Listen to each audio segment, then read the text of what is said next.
이사야 제45장 1절로 8절의 말씀입니다. 이 계시의 말씀을 한 절씩 나눠서 교독하시고 마지막 8절 같이 봉독하실 때 하나님의 살아있는 음성을 들어주시기를 원합니다. 제가 먼저 1절을 읽겠습니다. 여호와께서 그의 기름 부음을 받은 고레스에게 이같이 말씀하시되 내가 그의 오른손을 붙들고 그 앞에 열국을 항복하게 하며 내가 왕들의 허리를 풀어 그 앞에 문들을 열고 성문들이 닫히지 못하게 하리라. 내가 너보다 앞서가서 험한 곳을 평탄하게 하며 논문을 쳐서 부수며 세빗장을 꺾고 내가 흑암 중에 보아와 은밀한 곳에 숨은 재물을 주어 내 이름을 부르는 자가 나 여호와 이스라엘의 하나님인 줄을 내가 알게 하리라. 내가 나의 종 야곱 내가 택한 자 이스라엘을 위하여 내 이름을 불러 너는 나를 알지 못하였을지라도 내게 칭호를 주었노라. 나는 여호와라 나 외에 다른 이가 없나니 나밖에 신이 없느니라. 너는 나를 알지 못하였을지라도 나는 내 띠를 동일 것이요 해 뜨는 곳에서든지 지는 곳에서든지 나밖에 다른 이가 없는 줄을 알게 하리라. 나는 여호와라 다른 이가 없느니라. 7절 8절 다 같이요. 나는 빛도 짓고 어둠도 창조하며 나는 평안도 짓고 환난도 창조하나니 나는 여호와라 이 모든 일들을 행하는 자니라 하였노라. 하늘이여 위로부터 공의를 뿌리며 구름이여 의를 부을지어다. 땅이여 열려서 구원을 싹트게 하고 공의도 함께 음돋게 할지어다. 나 여호와가 이 일을 창조하였느니라. 아멘. 할렐루야. 자, 옆에 분들과 오랜만에 같이 한번 해보십시다. 서로 얼굴을 보면서 당신 최고. 승리하세요. 세상에서 사랑합니다. 오늘도 말씀 들을 때 우리 모두 화이팅! 하이파이브 하시면서 좋습니다. 대단히 감사합니다. 여러분 요즘 신조어 가운데 젊은 사람들 쓰는 말 가운데 우픈 이야기라고 들어보셨습니까? 우픈 이야기. 우픈 이야기를 알면 안다, 모르면 모른다, 모르면 알고 싶다. 우픈 이야기 다 알죠? 그게 무슨 말인가 하면 우스운 이야기인데 듣고 보면 슬픈 이야기, 이런 뜻이에요. 여러분 남아프리카 공화국의 최초의 흑인 대통령이었고 인권운동가로서 노벨 평화상까지 수상한 사람이 있죠. 그 사람이 누굽니까? 넬슨 만델라라고 하는 유명한 사람이죠. 지금은 고인이 되셨는데요. 이분이 인권운동을 하다가 27년 동안 감옥살이를 했다는 겁니다. 여러분 인권이 무너진 그 나라에서 27년 동안 감옥살이할 때 얼마나 매도 많이 맞고 고초도 많이 당하고 당할 걸 안 당할 걸 많이 당했겠어요. 그런데 매도, 고난도, 역경도 다 이겨내고 견뎌냈다는 것입니다. 그리고 그 사람들이 얼마나 악독했는가 하면 평균 기온이 38도 이상 되는 사막에 이 넬슨 만델라를 데려가가지고 강제 노역을 수십 년을 시켰다네요. 그 모든 강제 노역도 잘 견뎠어요. 여기까지는 슬픈 이야기거든요. 그런데 세상에는 잘 안 알려져 있는데 깜짝 놀랄 만한 이야기가 뭔가 하면 이분이 27년 동안 감옥살이 하다가 드디어 자유몸이 돼가지고 구속에서 풀려나는데 구속에서 풀려나고 6개월 만에 첫 번째 부인하고 이혼을 했다는 거예요. 아무도 안 웃으시네요. 저는 되게 웃기던데 저는 블랙 코미디 같은 거예요. 무슨 이야기인가 하면 여러분 매질도 고난도 그 역경도 그 강제 노역도 다 견뎌냈는데 1, 2년도 아니고 27년 동안. 그런데 구속에서 풀려나가지고 부인과 생활하는 6개월을 못 버텼다는 거예요. 여러분 너무 웃기지 않습니까? 안 웃기면 말고요. 여러분 그래서 러시아 속담 가운데 이런 이야기가 있습니다. 네가 만약에 바다에 나가느냐? 한 번 기도하고 나가라. 네가 만약에 전쟁에 나가느냐? 2번 기도하고 나가라. 네가 만약에 결혼을 앞두고 있냐? 3번 기도하고 기도하라. 결혼하라. 이런 말이 있어요. 여러분 벌써 웃으시는 분은요 결혼 생활이 이 현실이 얼마나 만만치 않다는 거 다 알잖아요. 여러분 죄송하지만 바다에 나가가지고 풍랑 만나는 거 힘들지만 정 안 되면 확 빠져 죽어버리면 돼요. 전쟁에 나가가지고 여러분 총 맞아 죽으면 그만해요. 그런데 이거는 바다에 빠지지도 못하지, 총 맞아 죽지도 못하지, 여러분 오도 가도 못하고 여러분 결혼 생활하는 이 현실이 얼마나 어렵단 말이죠. 여러분 제가 무슨 이야기를 하는가 하면요, 여러분 우리가 흔히 신앙생활, 믿음생활을 신랑 되신 예수님과 신부된 우리가 결혼하는 결혼생활에 비유하지 않습니까? 결혼하면 끝내주는 신랑 예수 만나면 다 행복할 줄 알았더니 모든 불행은 순간입니다. 모든 불행은 끝이 나고 행복만 계속될 줄 알았더니 여전히 어렵고 희망도 안 보이고 앞이 깜깜한 그런 현실 상황을 우리는 너무 많이 경험하지 않습니까? 오늘 본문의 이스라엘도 마찬가지라는 거예요. 지금 이스라엘은 이사야 45장 현실 상황에서는 지금 바벨론이라고 하는 나라에 70년 동안 포로 생활을 하고 있거든요. 나름대로 열심히 말씀 봤어요. 나름대로 열심히 제사, 지음으로 따지자면 예배를 열심히 드렸어요. 최선을 다해서 신앙생활을 한다고 했는데 그럼에도 불구하고 현실은 여전히 포로고 언제 풀려날지도 모르겠고 희망은 없고 앞이 깜깜한 것입니다. 그러니까 너무나 낙심 가운데 있는 그 이스라엘 백성들에게 하나님이 말씀하시는 거예요. 죄송합니다. 그럼에도 불구하고 내 시선은 너를 향하고 있어. 그럼에도 불구하고 하나님은 지금도 일하고 계셔. 역사의 수레바퀴를 돌리는 역사의 주인공은 바로 나야. 그 이야기를 오늘 본문이 우리들에게 웅변처럼 하고 있다는 거예요. 그러니까 여러분, 오늘 이 본문은 불안과 염려와 두려움과 낙심에 빠져 있는 마치 지금으로부터 2700년 전에 이스라엘 백성들의 모습을 우리가 같이 겪으면서 오늘 이 말씀은 그때 그 사람들에게만 주신 말씀이 아니라 오늘 우리에게도 주시는 말씀이다. 그런 마음으로 말씀을 받아야 된다는 것입니다. 이해되시면 아멘 하시기 바랍니다. 자, 여러분, 오늘 보면 1절을 여니까요, 그 1절에 우리에겐 다소 생소한 고레스라고 하는 낯선 임금의 이름이 기록되고 있습니다. 자, 여러분, 1절 말씀을 같이 한번 읽어보실까요? 제가 읽습니다. 눈으로 보십시오.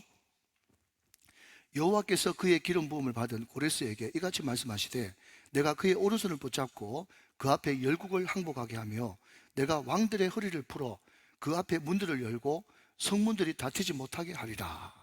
자, 여러분, 여기에 고레스라고 하는 왕이 등장합니다. 그런데 문제가 뭔가 하면 이 고레스라고 하는 왕은 지금 우리가 읽고 있는 이사야 시대의 150년 후의 인물입니다.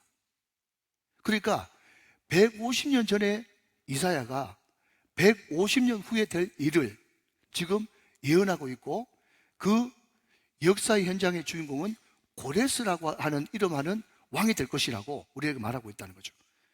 이게 문제인 것입니다. 뭐가 문제인가 하면요, 성경을 연구하고 평생 성경을 가지고 밥 먹고 사는 신학자들이라고 하는 사람이 이 사실을 못 믿는 거예요. 저와 여러분은 믿어지는데 못 믿는 겁니다. 뭐가 못 믿어지는가 하면 지금 이사야가 이 고레스라고 하는 왕보다 150년 전의 인물인데, 아니 1년도 아니고 15년도 아니고 150년 후에 나타날 그 왕을 어떻게 이사야가 알겠으며, 더군다나 더 기가 막힌 것은 그 왕 이름이 고레스라는 것을 어떻게 알겠느냐? 나는 못 믿겠다는 거예요. 그러니까 복을 못 받지. 이 말씀을 믿어야 복을 받는데. 할렐루야. 그런데 여러분, 우리는 이 말씀을 믿을 수밖에 없는 것이 우리 인간 세계의 시간은요, 과거가 있고 현재가 있고 미래가 있습니다. 그러니까 과거는 우리가 알고 현재는 우리가 살고 있지만 미래라고 하는 단 5분 뒤의 시간, 10분 뒤의 시간은 우리는 알지 못하고 전혀 예측하지 못하고 우리는 전혀 무지합니다. 왜냐하면 제가 아는 여러분들도, 많은 여러분들도 분명히 병원 들어갈 때는 자기 손으로 운전해서 들어갔는데 그 순간부터 그 차를 운전하지 못하고 장례식 차 타고 나오는 그런 사람들도 너무나 많이 보거든요.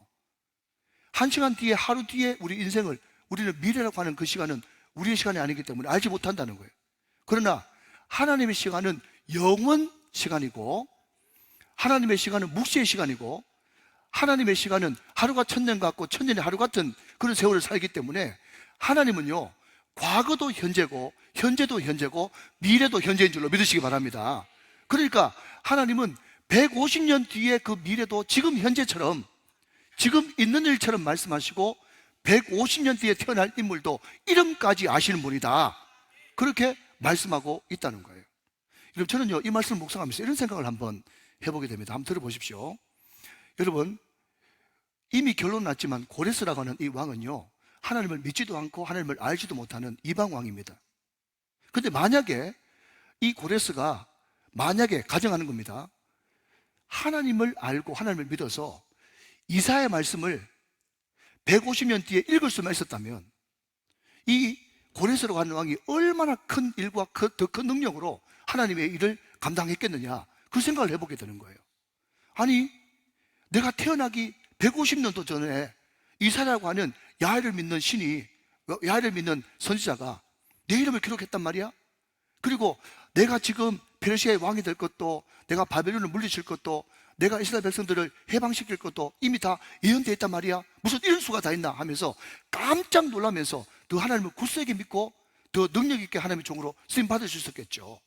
그런데 하나님을 믿지 않았던 그 고레스라고 하는 왕이 이 성경책을 못 읽었기 때문에 엉뚱한 데 시간 다 버리고 만 것입니다.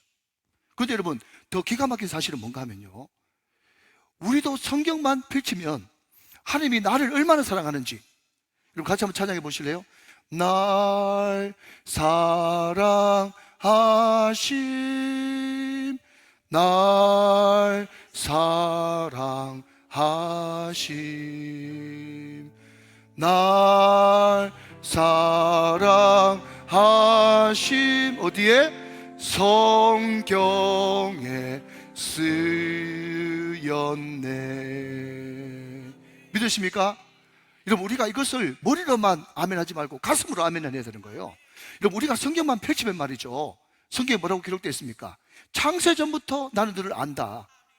창세전부터, 네가 태어나기 전부터 내가 네 이름을 알고, 성부, 성자, 성령 삼위 하나님께서 천상회를 열어가지고 우리의 형상, 우리의 모양대로 우리 사랑하는 영철이를 만들자, 우리 사랑하는 남수기를 만들자, 우리 동료를 만들자 하면서 우리 이름을 부르시면서 하늘에 신령한, 하늘에 속한 모든 신령한 복을 우리에게 다 쏟아 부어주시려고 우리를 디자인하시고 계획하시고 우리 이름을 불러주시는 그 하나님, 그 하나님을 성경책만 펼치면 얼마든지 얼마나 하나님이 나를 사랑하시는지 아는데, 성경을 펼쳐놓고 믿지 않고 덮어놓고 믿으니까 우리가 하나님을 알 수가 없고 우리를 향한 놀라운 하나님의 계획과 디자인을 알 수가 없는 거예요. 사랑하는 여러분, 결단코 우리 뜻대로 우리 계획대로만 기도하지 말고 말씀을 붙들고 기도하게 되시기를 주 예수 그리스도의 이름으로 축원합니다. 여러분, 제가 성지순례를 가가지고 우리 공동체 성경 읽기 범위에 따라 가지고 시편 125편을 묵상하는데 너무나 잘하는 말씀이 나오더라고요. 여러분, 1절 2절 말씀 보니까 그게 뭐라고 이야기합니까? 시편 125편 1절 2절 말씀에 여호와를 의지하는 자는 시온산이 흔들리지 아니하고 영원히 있음 같도다. 여러분 보십시오. 여호와를 의지하는 자는요, 시온산이 흔들리지 아니하고 영원히 있음 같대요. 이 말씀이라고 하는 다시 내 마음속에 깊이 뿌리 내리니까, 그 말씀을 의지하고 여호와를 의지하니까 우리는 흔들리지 않는다는 것입니다. 그리고 영원히 있음 같도다. 2절 말씀 보니까 산들이 예루살렘을 두른 것 같이, 여러분 이렇기 때문에 성지순례를 가봐야 되는 거예요. 여러분, 예루살렘 이스라엘 성지순례를 가보면요, 예루살렘이 높은 고원지대에 있기 때문에 사방팔방이 다 산으로 둘러싸여 있어요. 산들이 예루살렘을 두른 것 같이 여호와께서 그의 백성을 지금부터 영원까지 두르시리로다. 여러분, 이 사실을 진짜 믿고 하나님을 의지한다면 우리는 영원히 평안할 수 있고 영원히 흔들리지 않을 수 있고 영원히 주님을 굳세게 의지하면서 더 큰 일을, 더 많은 능력을, 승리를 할 수 있는 것입니다. 믿으시면 아멘 하시기 바랍니다. 여러분, 신학자라고 하는 사람들도요, 믿음이 없으니까 이 고레스라고 하는 이 이야기는 그 뒤에, 고레스 뒤에 나온 어떤 사람들이 피문서, 디문서, 무슨 말인지도 모르겠는데 어려운 단어를 막 써가면서 말이죠, 그 뒤에 어떤 사람이 끼워 넣었을 것이다, 편집설을 이야기한단 말이죠. 그러나 우리는 믿습니다. 뭘 믿죠? 하나님은 어제도 계셨고 오늘도 계시고 영원히 계실 분이다. 미래도 현재처럼 부르시는 분이시다. 그 하나님이 하시려면 얼마든지 하실 수 있는 분이고, 150년 뒤에 태어날 인물에게도 고레스라고 하는 인물이 태어날 줄 엘샤다이, 전능하신, 전지전능하신 하나님은 이미 다 알고 계신다는 것입니다. 여러분, 우리가 세계사 역사를 살펴보면요, 우리가 도무지 납득할 수 없는 미스테리어스하고 기적적인 이야기들이 너무 많이 기록되어 있습니다. 여러분, 제가 지난번에 베를린 자력막이 무너진 이야기도 했습니다. 또 고르바초프에 해가지고 소련 연방이 무너진 이야기도 했습니다. 이것은요, 역사의 현실에서 일어나니까 우리가 알고 있는 것이지 그 당시 사람으로는 상상할 수도 없는 그런 이야기입니다. 여러분, 중국 역사도 마찬가지예요. 여러분, 중국 국민당에 장개석이가 있지 않습니까? 잘 아시죠? 근데 이 장개석이가 이 공산당의 모태똥하고 싸워가지고 거의 이기고 이제 마지막 힘을 좀 내가지고 의시하면 이제 중국의 공산당을 완전히 섬멸할 수 있는 그런 찬스가 분명히 있었어요. 그런데 기가 막힌 것은요, 장개석 밑에 있었던 장항량이라고 하는 사람이 있어요. 이 사람이 장개석이가 총애하던 장군이었는데, 이 사람은 하나된 중국을 생각했습니다. 우리끼리 싸우면 되냐? 우리끼리 힘을 합쳐가지고 일본부터 먼저 무찔러야지. 장개석 총독은요, 뭐부터 하려고 하는가 하면, 저 공산당이 문제니까 공산당부터 먼저 물려쳐놓고 우리가 항일 운동을 해야 된다 생각했었고, 이 장항량이라고 하는 이 부하는요, 우리가 힘을 합쳐가지고 먼저 항일 운동부터 하고 나서 그 뒤에 무슨 대화를 하든지 싸우든지 해가지고, 싸워도 그때 싸워야지, 그런 생각을 하면서 이제 중국 공산당을 바로 눈앞에서 물려칠 수 있는 그 찬스에서 자기의 주군이었던 장개석이를 여러분 구금하고 연금하게 됩니다. 그 바람에 지금 중국이 모태똥한테 넘어가가지고 완전 공산화가 돼버린 거예요.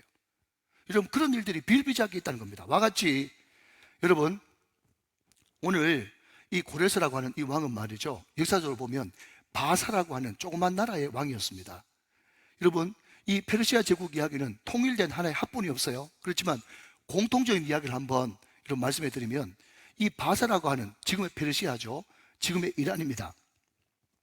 이 바사 제국의 조그만 나라의 왕이었던 고레스가 있었는데, 그때 지금으로 비유하자면 남북관계, 같은 민족, 같은 혈통이었던 메대의 왕이 사신을 보내가지고 바산 고레스한테 우리가 힘을 합쳐가지고 저 바벨론을 우리가 한번 치자, 그렇게 전가를 보낸 거예요. 그 이야기를 듣고 고레스가 무슨 소리 하느냐, 지금 바벨론이라고 하는 제국은 2등 없는 1등이고 너희 메대 나라야 기침이나 좀 하지만 우리는 완전 한 구석에 쭈그리고 앉아있는 힘없는 나라인데, 우리 둘이 합쳐봤자 아무것도 아닌데 무슨 그런 무모한 짓을 다 하냐 하면서 거부했어요. 그러니까 메대 왕이 화가 나가지고요, 자기가 가장 총애하는 장군을 보내가지고 바사 너부터 한번 우리가 쳐야 되겠다 하면서 전쟁을 일으키게 됩니다. 그런데 놀라운 일은요, 보통 약소국의 장군이 큰 나라를 쳐야 할 때 음도가 안 나가지고 투항해버리는데, 이것은 큰 나라의 장군이 무엇 때문에 그런지 모르겠지만 바사 제국의 고레스한테 와가지고 자기 전병력을 다 가져와가지고 투항해버립니다. 이런 엄청난 일이 일어나 버렸어요. 그 사실을 알고 메대 왕이 길길이 뛰면서 내가 직접 나가가지고 가만히 두지 않겠다 해가지고 온 장군들을 다 이끌어가지고 바사하고 메대하고 전쟁 붙게 되는데, 두 번째도 그 메대 왕만 빼놓고 모든 장군들이 다 통째로 또 고레스한테 투항해버리네. 그런, 여러분, 있을 수 없는 일이 벌어진 거예요. 이게 세계사고 역사입니다. 페르시아 제국 역사예요. 졸지에 고레스는 칼에 피 한 방울 안 묻히고 메대 바사 합쳐서 메대 바사 제국, 페르시아 제국의 통일 왕국의 왕이 된 거예요. 그리고 그 뒤에 어쩔 수 없이 바벨론하고 전쟁을 하게 되었는데, 그것도 메대라고 하는 나라가 이미 바벨론하고 전쟁을 하려고 하는 모든 작전들을 그대로 똑같이 그냥 자기가 작전 짜지도 않고 계획 짜지도 않고 이것을 그대로 가서 전쟁을 벌였어요. 핵심은 운하에 물을 막아가지고 내 머리보다도 더 위에 올라오는 그 물을 차단시켜가지고 물을 밑에까지 낮춰가지고 물을 건너가지고 성을 함락하게 됐다라고 하는 것이 메대 왕이 당초에 세워놓던 계획인데, 과연 물을 막고 바벨론 성에 진입해 보니까 이게 웬일입니까? 바벨론에 내분이 일어나가지고, 여러분, 성을 빼앗기면 끝나는 것 아닙니까? 그런데 성문을 활짝 열어놓고 무혈입성을 해버렸네. 그러니까 고레스 왕이 이게 도대체 무슨 일인지 자기는 감당이 불감당인 거예요. 그러니까 여러분 생각해 보십시오. 전쟁에서 이겨가지고 각고의 노력 끝에 그 나라를 접수하고 그 나라를 삼켜버렸으면 여러분 그 식민지 그 노예들을 보내주겠습니까? 절대로 안 보내주죠. 근데 고레스는요 무혈입성이에요. 한 것이 아무것도 없어요. 그러니까 이 페르시아 제국의 고레스가 너희들 식민지로 있는 사람들 다 고토 돌아가도 좋다, 너희 종교 가져도 좋다, 또 성전 지어도 좋다, 그 모든 것들을 허락한 것이, 고레스가 여러분 바벨론 제국을 무너뜨리고 페르시아 제국을 세우는데 아무것도 한 것이 없기 때문에 고레스는 그렇게 유화 정책을 쓰고 그 신학 그대로 가져가고 그 백성 그대로 가져가게 된 것입니다. 이게 여러분 페르시아 제국의 역사예요. 이런 기가 막힌 말도 안 되는 그런 이야기를 듣고 많은 사람들은 기적이다, 미스테리다, 도대체 무슨 이런 일이 다 있냐, 희한한 일이다 생각하지만, 여러분 오늘 보면 성경 말씀, 명확한 말씀, 확실한 말씀, 뚜렷한 말씀인 성경은 우리들에게 그 원인이 있다. 그 원인은 바로 역사의 수레바퀴를 돌리시는 하나님이라고 말씀하고 있다는 것입니다. 자, 여러분, 오늘 보면 1절부터 3절 말씀까지 같이 한번 보겠습니다. 제가 1절, 2절을 읽고 여러분이 3절을 읽어주시기 바랍니다. 1절입니다. 여호와께서 그의 기름 부음을 받은 고레스에게 이같이 말씀하시되 내가 그의 오른손을 붙들고 그 앞에 열국을 항복하게 하며 내가 왕들의 허리를 풀어 그 앞에 문들을 열고 성문들이 닫히지 못하게 하리라. 지금 그 이야기를 하고 있는 겁니다. 2절 말씀.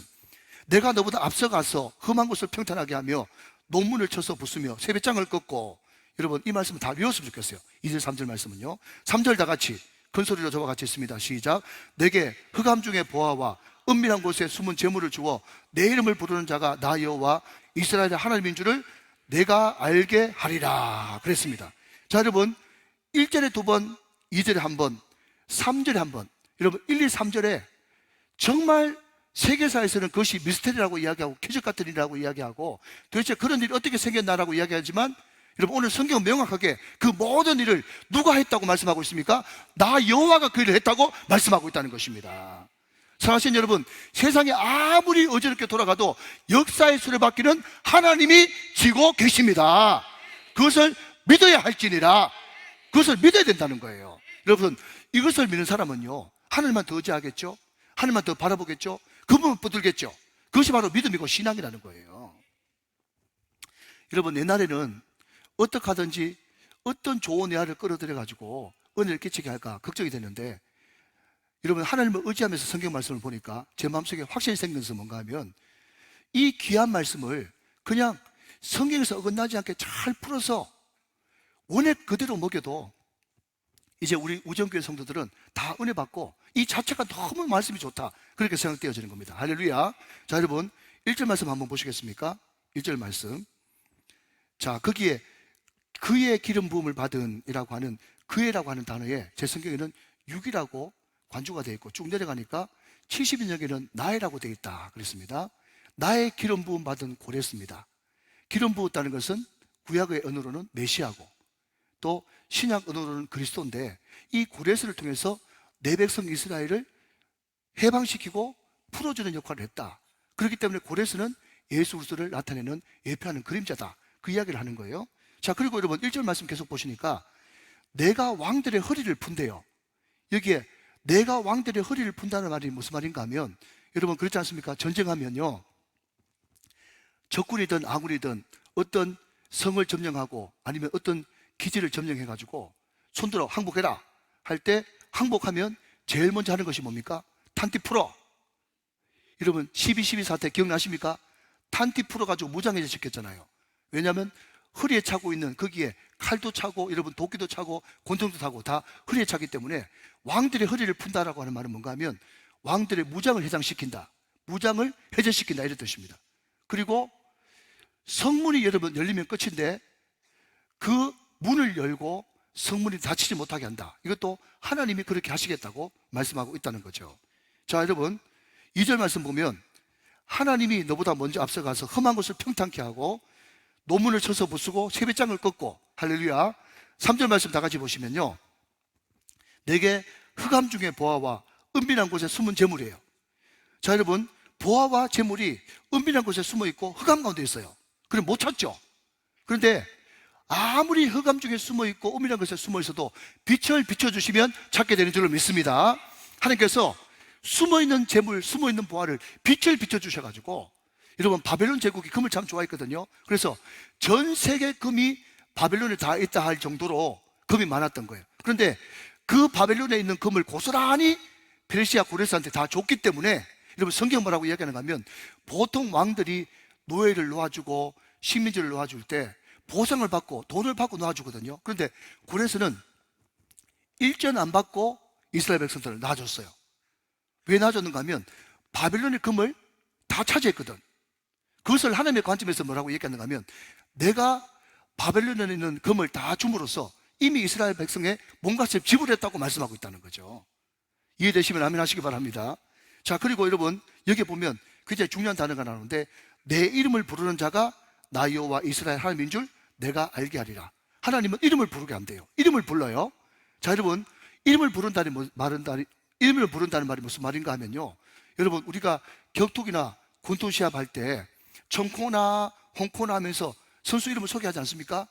12회전을 하든 여러분 15회전을 하든 치고받고 죽기까지 싸우고 난 다음에 마지막 판정으로 갑니다. 이 심판은 몇 대면, 저 심판은 몇 대면, 저 심판은 몇 대면 해가지고 3대 0으로 일방적으로 청코나 장정구, 유명우 이 사람이 이겼습니다 하면서 이길 사람 이름 불러주죠. 아멘이십니까? 여러분, 2부 예배 때 유연부, 초등부, 중등부, 고등부 애들은요 장정구, 유명우를 모르니까 입을 꼭 다물고 있지만 여러분 가만히 있는 여러분은 뭐예요? 여러분, 이름 부르면 그 권투 선수가 이긴 줄을 믿으시기 바랍니다. 자, 여러분, 나팔 불 때 누구 이름? 나 이름. 나팔 불 때 나 이름. 나팔 불 때 나의 이름 불려야 되죠? 부를 때 잔치를 그래야 참여하지 않습니까? 여러분, 나팔 불 때 왜 나의 이름이 불려야 되는가 하면 내 이름을 부른다는 사실은 믿었다는 이야기고 승리했다는 이야기고 택한 백성이라는 이야기고 천국 백성이라는 이야기가 되는 것입니다. 사랑하는 여러분, 하나님의 나팔 소리가 들릴 때 이름 불리게 되시기를 주님의 이름으로 축원합니다. 이름을 불러주신다. 이름을 불러주신다. 이게 뭔가 하면 여러분, 우리를 승리케 하신다는 거예요.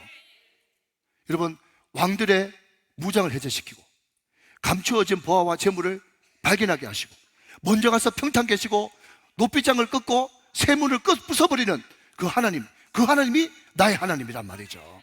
여러분, 우리가 이것을 믿을 때 얼마나 감사가 넘치고 은혜가 넘치게 되는 것입니까? 자, 그런데 여러분, 놀라운 것은요, 그런데 그 엄청난 일을 하나님이 왜 하셨냐, 누구를 위해서 하셨냐라고 할 때 오늘 본문 4절 말씀을 읽어보면요 기절 초풍할 얘기가 나옵니다.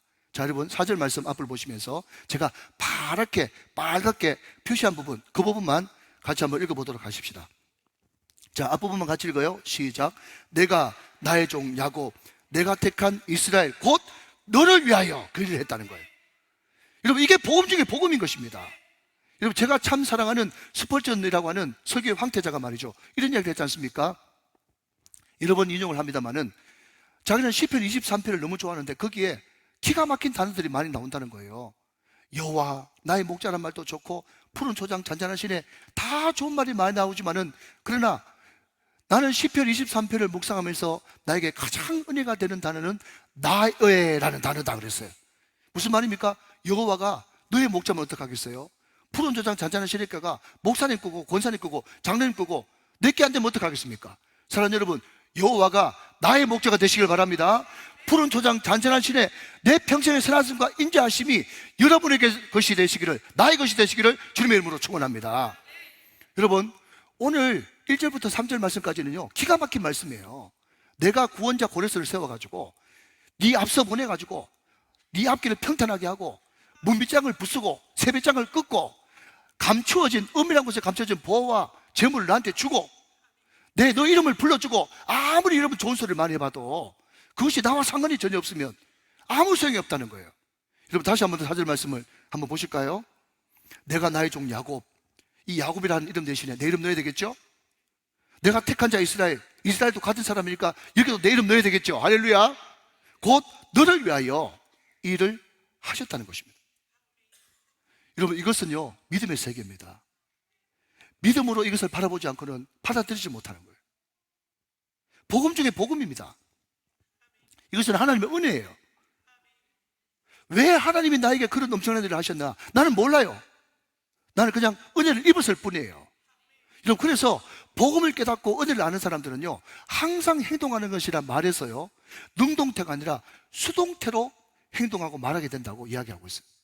여러분, 제가 아는 어떤 분은요 어법이 안 맞지만 심지어 이렇게까지 이야기하는 분이 계십니다. 한번 들어보실래요? 제가 어법이 익숙지 않아가지고 써왔어요.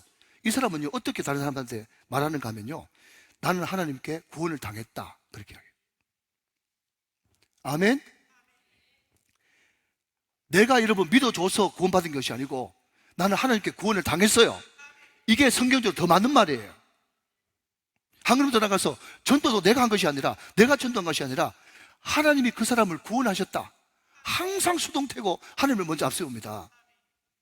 이스라엘이 바벨론에게 기한당했다. 내가 스스로 여러분 찾아간 것이 아니라 기한당한 거예요. 하나님 앞에 좋은 의미에서 당한 거예요. 내가 예배드리다가 찬송 부르다가 치유당했다. 여러분, 내가 열심히 기도해가지고 예배 열심히 드려가지고 치유받은 것이 아니라 내가 예배하고 찬양하다 보니 하나님의 치유의 은혜가 임해가지고 내가 치유당한 겁니다, 여러분. 이게 더 정확한 성경적인 표현이에요. 요셉이 하나님을 제대로 못 만났을 때는 몰랐는데 하나님을 제대로 만나니까 말끝마다 여러분 창세기 45장을 보십시오. 그게 계속해서 반복되는 단어가 뭔가 하면 하나님이 나를, 하나님이 나로, 하나님이 나를, 하나님이 나로, 계속해서 하나님이 주체가 되고 자기는 한 발 물러서는 것을 보게 된다는 것입니다. 여러분, 이번에 성지순례 가면서 바울의 1차 전도여행, 2차 전도여행을 쭉 살펴보면서 같이 갔는데요, 여러분, 거기도 하나님께서 바울 한 사람을 위해서 빌립보에서는 루디아를 준비시키시고 고린도에서는 자기를 위해서 목까지 내어줄 브리스길라와 아굴라를 그럼 준비시키시고, 때로는 실라, 때로는 바나바, 때로는 데모데, 때로는 디도, 때로는 베베, 수많은 사람들을 여러분 나를 위하여, 바울을 위하여, 곧 우리를 위하여 여러분 붙여주시고 여러분 함께 해주셔서 사도 바울이 그 엄청난 지구를 세 바퀴 반 도는 그런 엄청난 대사역의 역사를 이룰 수 있었다는 것입니다.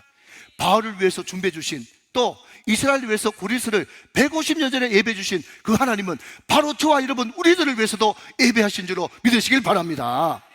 여러분, 이 사실을 믿는다면 우리는 절대로 세상이 두렵지도 않고 부럽지도 않고 무섭지도 않고 낙심할 필요가 없는 거예요. 하나님 위해서 준비하신 것이 얼마나 많은데 왜 우리가 두려워하며 우리가 왜 무서워하고 부러워하겠습니까? 사실 여러분, 오늘 이 자리에 혹시 이런저런 많은 복잡한 문제 때문에 부럽고 두렵고 떨리고 낙심되고 실망되는 사람이 있다면 오늘 이 말씀을 나에게 주신 내 말씀을 받고 모든 부러움에서, 모든 두려움에서, 모든 낙심에서 빠져나오게 되시기를 주 예수 그리스도의 이름으로 축원합니다. 축복합니다. 자, 그렇다면 마지막으로, 그렇다면 하나님이 오늘 저와 여러분에게 왜 일찍 구원을 허락하시고 왜 일찍 이 말씀을 듣게 하셨는가, 그 이유가 뭔가 하는 것입니다. 하나님이 우리를 일찍 택하시고 구원하시고 우리에게 이 놀라운 복음을 듣게 하신 이유가 있지 않겠어요?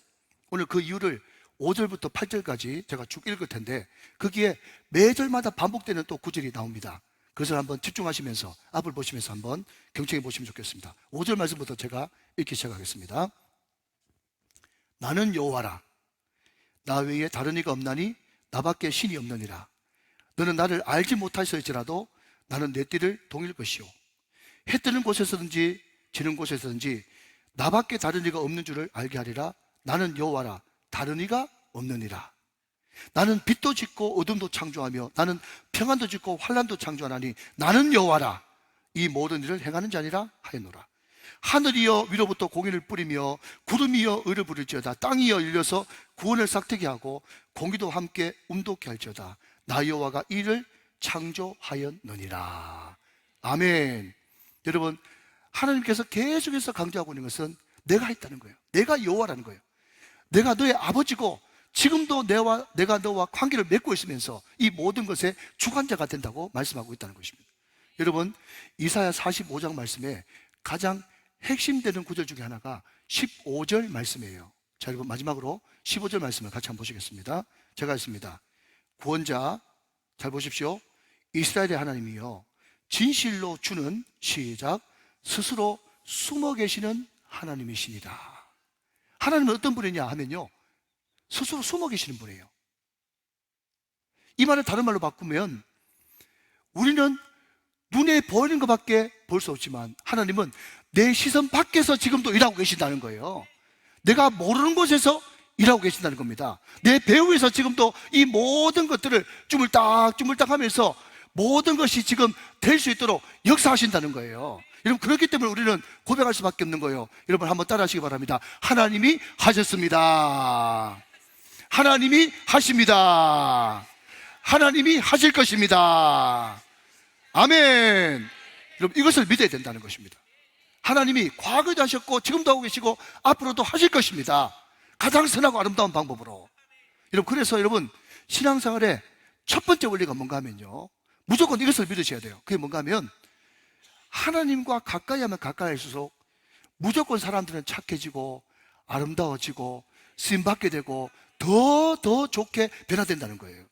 근데 여러분, 반대로 단순합니다. 하나님과 점점 멀어지면요, 하나님을 그렇게 찬양하는 천사라도 악마로 변할 수 있다는 거예요.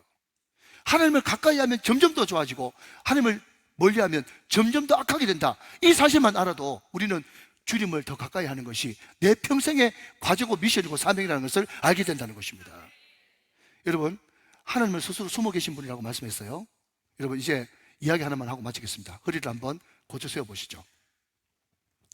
제가 대학 다닐 때도 이 극단이 있었던 걸로 기억이 나는데, 여러분, 그 서울의 대학로에 가면 학전이라고 극단이 있어요. 학전, 배울 학자의 받전자인데, 거기에 대표가 누군가 하면 우리에게는 데모하는 사람으로, 또 데모곡을 작곡했던 사람으로 잘 알려진 김민기라고 하는 사람이 있습니다. 저들의 푸르른 뭐 그런 거 지었던 사람이에요. 근데 여러분, 이 김민기라고 하는 사람이 항상 이 극단 대표를 쓰면서 거기에서 노래하는 사람, 또 연기하는 사람, 뮤지컬 하는 사람, 그 사람들을 보고 뭐라고 얘기했는가 하면, 너희들은 무대 전면에서 앞에서 뛰니까, 노래하니까, 연기하니까 너희들은 앞것이고, 나는 너희들이 앞에서 마음껏 너희들 끼와 재능을 발휘하도록 내가 장을 펼쳐주고 뒤에서 일하는 사람이니까 나는 뒷것이야. 나는 뒷것이야. 계속 뒷것을 이야기했어요. 그래서 마치 김민기라고 하는 사람은 그처럼 뒷것 김민기예요. 난 뒷것이야. 그런데 세월이 지나가지고 여러분, 지하철 1호선이라고 하는 유명한 뮤지컬이 있죠. 그리고 거기에 유명한 가수들, 유명한 배우들 많이 배출해냈죠. 그런데 한 30년이라는 세월이 지나면서 이 사람이 암에 걸리고 또 극단이 어려워지면서 작년 12월 31일부로 이제 극단을 무기를 갖게 됐어요. 그런데 그 이야기를 듣고 이 학전 출신의 많은 배우들과 영화 배우들과 가수들이 이 학전에 뭐라 그럴까요? 유명한 배우들의 사관학교와 같은 이 학전의 명맥에 그래도 이어져야 된다 하면서 다시 부활하는 그런 운동을 했는데, 거기에 앞장선 사람들이 이런 사람들입니다. 여러분, 한번 사진 한번 보시면 이 학전 출신들 누군가 하면 고 김광석, 황정민, 설경구, 윤도현 뭐부터 시작해가지고 이름만 대면 다 알 수 있는 사람들, 또 얼굴만 보면 이름은 잘 모르지만 저 사람 정말 연기파 배우인데, 이런 사람들이 170명이 넘는 사람들이 다 학전 출신이라는 거예요. 그럼 그 사람들이 여러분 이제 학전이라고 하는 이 극단이 문을 닫게 되니까 이런 이야기를 합니다. 나는 김민기 선생님을 만나가지고 내 인생이 바뀌었습니다. 나에게 있어서 김민기라고 하는 이름은 신적인 존재입니다. 레전드입니다. 나는 그 사람에게 은혜를 입었습니다. 그분을 만난 것 자체로 나는 벌써 하늘의 은혜를 받은 거나 마찬가지입니다. 그때 당시에 6개월이라고 10만 원 받을 때 이분은 정말 우리들에게 더 많은 개런티를 챙겨주셨고, 또 공연 계약서는 걸 써가지고 나를 사람 취급해주고 나를 사랑해 주셨습니다. 온갖 가지에 갖가지 미담이 다 쏟아지는 거예요. 그 사람 때문에 이 사람이 내가 지금 존재하고 있다고 말하고 있다는 거죠. 여러분, 제가 왜 이런 말씀을 드리는가 하니까요, 여러분, 김민기가 뒷것이지만 스스로 숨어 계시면서 나를 나대게 하시고 나에게 은혜를 베풀어 주시고 내가 지금 이 자리에 설 수 있도록 모든 배후에서 역사하신 그분은 우리의 하나님이시고 우리의 아버지신 것입니다. 여러분, 정말 대하소설을 쓰는 사람은요, 벌써 10년, 15년 전에 주인공 이름을 다 정해놓고 스토리를, 큰 그림을 다 그려놓고 어느 때가 됐을 때 살을 붙여가지고 소설책 10권, 15권을 써놓는 거예요. 근데 여러분, 오늘 이 본문에 등장하는 이 고레사고 하는 인물은요, 절대로 주연이 아닙니다. 왜냐하면 이 사람은 하나님을 모르는 사람이었고 하나님을 믿지도 않은 사람이었거든요. 이걸 보면서 우리가 깨닫는 것은 하물며라고 하는 단어입니다. 하물며 하나님도 믿지 않고 하나님도 알지 못하던 이 고레스라고 하는 이방 왕을 들어서도 이렇게 능력이 크게 지었다면, 오늘 하나님을 믿고 하나님을 제대로 아는 우리가 주님을 제대로 알고 제대로 주님 앞에 붙들림 바 되고 하나님 앞에 쓰임 받기만 하면 얼마나 능력이 더 크게 쓰임 받을 수가 있겠냐 하는 것입니다. 사랑하는 여러분, 성령은 바람입니다. 바람은 눈에 보이지 않지만 깃발이 휘날리는 것을 보면서, 나무가 흔들리는 것을 보면서, 바람이 눈에 보이진 않지만 바람이 있구나라는 것을 분명히 아는 것처럼, 여러분, 우리도 인생을 살면서 여러분 라합처럼, 수가성 여인처럼, 변화되었던 베드로처럼, 바울처럼 우리가 하나님을 제대로 만나고 성령 체험을 해가지고 변화되는 삶을 삶의 현장에서, 직장에서, 일터에서 보여줄 수만 있다면, 세상 사람들은, 하나님을 모르는 사람들은 우리를 보고 이야기할 것입니다.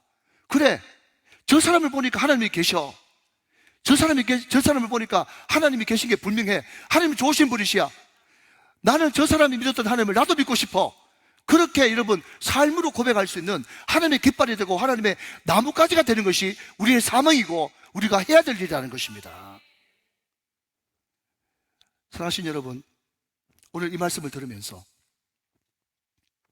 내가 하나님의 깃발 되어 하나님의 나무가 되어서 나를 통해서 세상 사람들이 하나님이 여호와시고 하나님이 역사의 주관자시고 하나님이 엘샤다이 전능하신 하나님이라는 것을 내 삶을 통해서, 내 노를 통해서, 내 행동을 통해서 알게 하여 주옵소서.